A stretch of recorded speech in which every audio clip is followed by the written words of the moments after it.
Hi అండి. ఇక్కడ నేను రాగి సంగటి చేద్దామని ఈరోజు దానికి కావాల్సింది ఒక గ్లాస్ బియ్యం తీసుకున్నానండి. మా ఇంట్లో పెద్దగా ఎవరు తినరు, ఒకసారి చేశాను కానీ తినలేదు. ఇప్పుడు మా ఆయన గారికి నాకు మట్టిగా చేసుకున్నాను. ఇప్పుడు ఆ బియ్యం బాగా కడిగానండి. కడిగి ఆ వాటర్ అనేది ఫ్రెష్ వాటరే పట్టి అక్కడ పెట్టుకున్నాను నేను. అవే నీళ్ళు పోసుకుని ఎసరం మనకు తగినంత. రాగి సంగటి అనేది అన్నం మెత్తగా చిమిడిపోయినట్టు ఉడకాలండి, పలుకులు పలుకులుగా ఉండకూడదు. బియ్యం కడిగి పొయ్యి మీద పెట్టుకున్నాను. ఇక్కడ రాగి పిండి కొంచెమే తీసుకున్నాను, ఎందుకంటే ఒకసారి చేసాను, దానికి రాగి పిండి ఎక్కువైపోయింది. ఇప్పుడైతే సరిపడా కొంచెం అన్నం ఎక్కువ రాగి పిండి తక్కువ అలా తీసుకున్నానండి. అన్నం ఉడికింది కదా, అందులో మన టేస్ట్కి తగినంత సాల్ట్ వేసుకున్నాను.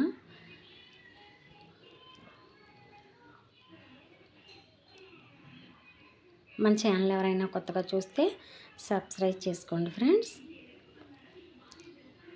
ఈ రాగి పిండి మీరు కావాలంటే కొంచెం ఎక్స్ట్రా కూడా తీసుకోవచ్చు. రాగి పిండి అన్నం అనేది అన్నంలో వేయగానే కొంచెం ఎక్కువే అవుతుందండి.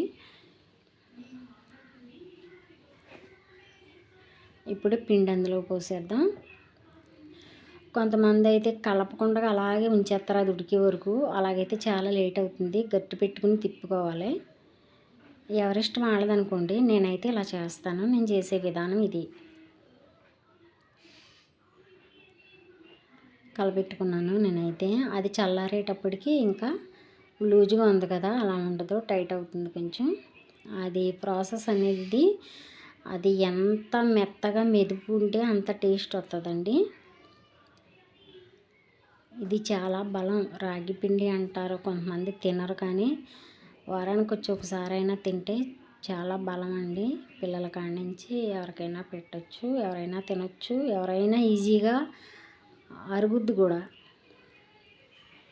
ఇదేం పెద్ద పని ఉండదు. రాగి పిండి అంటే ఏదో పెద్ద పని అనుకుంటారు. అది మనం ఎంత అయితే కలపెట్టుకుంటామో అంత టేస్ట్ బాగుంటుందండి.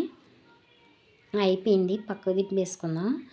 అది పప్పు తిట్టి కలబెట్టాను నేను బాగా మెత్తగా, కానీ చాలాసేపు చల్లారే వరకు పక్కన పెట్టాను. అది అలా తిప్పేటప్పుడు చేతి మీద పడినా ఎక్కడ పడినా అది తోలైతే ఊడొచ్చేది. చాలా జాగ్రత్తగా, కొత్తగా చేసుకునేవాళ్ళు ఎవరైనా చాలా జాగ్రత్తగా చేయాలి కలిపేటప్పుడు.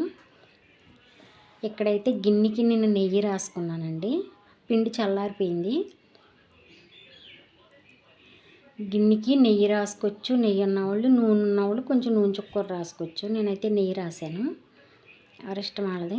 నెయ్యి ఉంది కాబట్టి నెయ్యి రాశాను. ఇప్పుడు ఈజీగా ముద్ద చేసుకోవడానికి విడివిడిది కాలిపోద్ది కదా, అందుకని నేను గిన్నెకి నెయ్యి రాసుకుని ఆ ఉండ అటు ఇటు కదిపితే మనకు నచ్చిన షేప్లో ఉండ అనేది ఇబ్బంది లేకుండా, గిన్నెకి అంటుకోకుండా, చేతికి అంటుకోకుండా ఈజీగా వచ్చేస్తుంది. చాలా నైస్గా కోడిగుడ్లా అందంగా వస్తుంది. అయిపోయిందండి రాగి ముద్ద. ఇందులోకి చేపల పులుసు, చికెన్ కర్రీ ఎక్సలెంట్గా ఉంటుంది.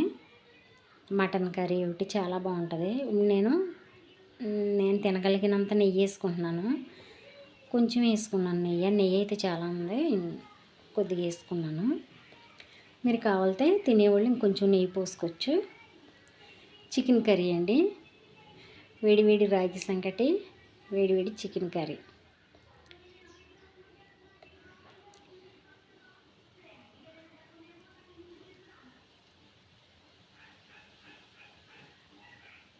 టేస్ట్ అయితే బాగుంటుందండి. ఇప్పుడు రాగి సంగటిలోకి చికెన్ కర్రీ, మటన్ కర్రీ, చేపల పులుసు ఎవరు వేసుకోవట్లేదు. పప్పు వండుకుంటే పప్పు వేసుకుంటున్నారు, కోడిగుడ్డు ఫ్రై వేసుకుంటున్నారు.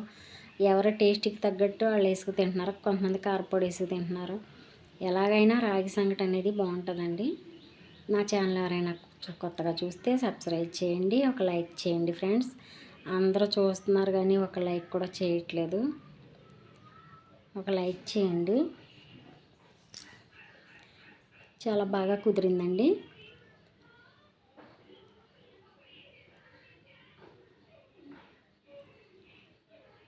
మీరు కూడా ట్రై చేసి చూడండి.